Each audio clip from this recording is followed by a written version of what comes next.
Hello, how are you today? This is Heena from Team TES, and I welcome you in my session of question answer discussion to help you with the examinations of NET, SET, and GATE.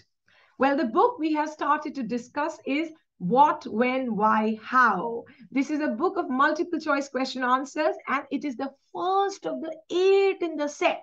Yes, TES has 8 books of MCQs, which comprise a total of 5,000 MCQs. Now, something very special about this book is it has answers to every question along with explanation to every answer. And with that explanation, your understanding of English literature becomes supreme. If you want your own copy, you can call us on this number 93878 39871. And even if you don't want it, no problem. All our sessions here are made to help you. And I specially analyze each answer so that your understanding becomes better, as I told you. Okay, can we move to question number 1? This is from literary theory. The term affective stylistics is associated with, your options are A. Stanley Fish, B. Paul de Man, C. H.G. Widdowson, or D. Roman Jacobson. Affective stylistics. Actually, it is related to reader response theory. Can you tell me the answer here? Yes, the answer is A. Stanley Fish. Well, a little bit about Fish. He is an American literary theorist, author, and a legal scholar. In fact, currently, he is a visiting professor of law at a university in New York. Now, Stanley gave the world what is called as reader response theory. He developed it, in which he spoke of affective stylistics. Listen to me carefully. What is reader response theory?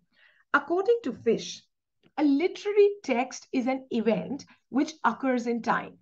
It is not an object that exists already in space. But you will say, "Arey ma'am, ye book to already exist karti hai na? How is this an event which is occurring in time?" It is, because Stanley says a text is actually like a jigsaw puzzle. And when the reader reads it, the reader interprets it, only then the puzzle, all the jigsaws start coming together and the text becomes a new meaning. In this, he says affective stylistics, which is what? Affective response of the reader to the stylistic elements in the text. Okay, so take it in a simple manner. There's a reader who is reading a text. He's in the process of that. During that process, the reader interacts with the text and gives a new meaning to the text. Okay, so basically, the text cannot exist without the reader. That is what is affective stylistics in reader response theory given by Stanley Fish. You got it? Yes, you did. Can we move on to question number 2? Yes, it is an early Jacobean city comedy. The question says, which playwright gives an honest picture of the underworld in London in The Honest Whore? Your options are A. John Marston, B. Thomas Dekker, C. Thomas Middleton, or D. Philip Messenger. The Honest Whore is written by, well, the correct answer is B. Thomas Dekker. Now listen to this. The Honest Whore has 2 parts, part 1 and part 2. Part 1 was actually a collaboration between Thomas Dekker and Thomas Middleton, while part 2 was the sole work of Dekker. I will tell you a little bit about part 1. This play has 15 scenes with subplots. Okay, so there is a story within a story. They are going simultaneously.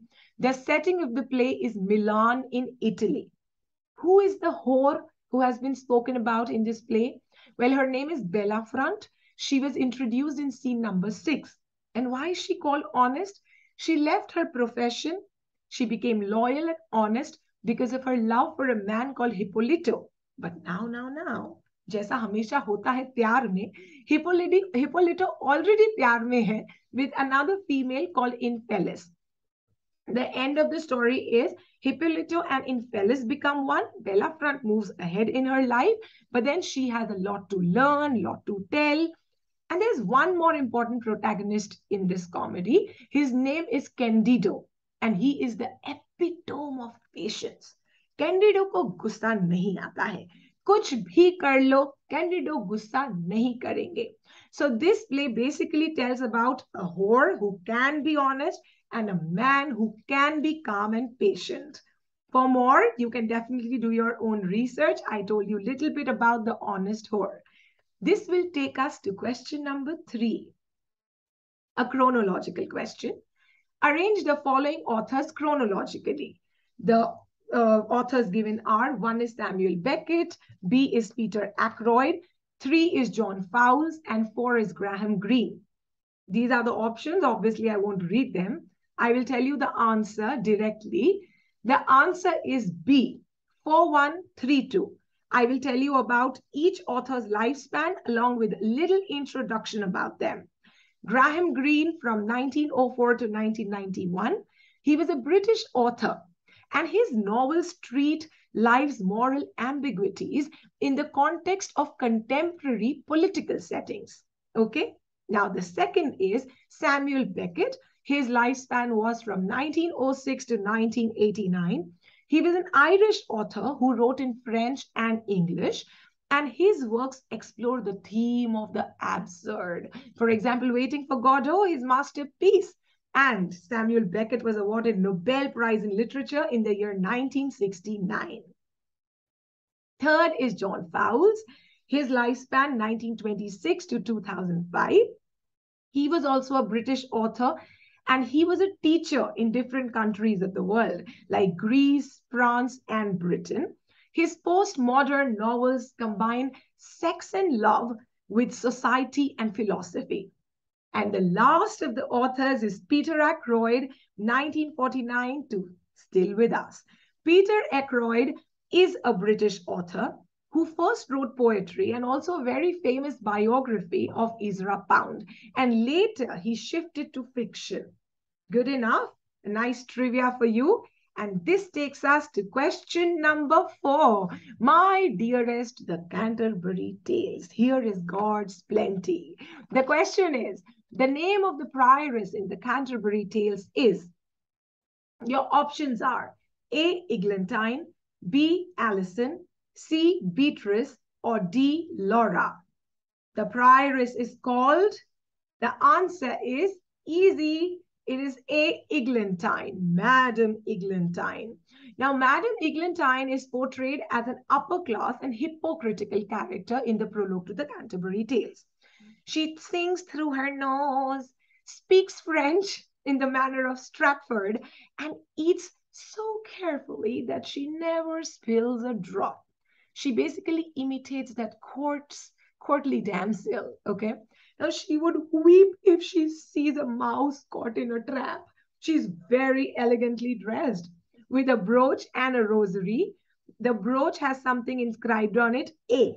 And what does this A mean? It means amor vincit omnia, which means love conquers all. And tell me, what is the meaning of the name Eglantine? जैसे मेरे नाम का मतलब है, हीना का मतलब है मेहंदी या खुशबू, तो एग्लेंटाइन का भी मतलब कुछ तो होना चाहिए. Well, it is a type of a rose, sweet briar. So eglantine means sweet briar, which is a kind of a rose. Got it? You did. And now we move on to last question of the day. Well, Indian writer in English, Geeta Mehta. What does the question say?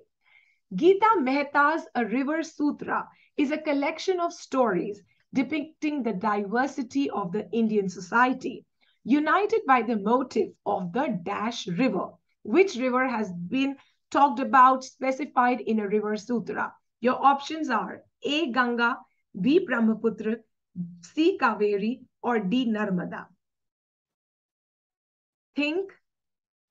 You know it? Yes, you do. It is D, Narmada. And now a little about Geeta Mehta.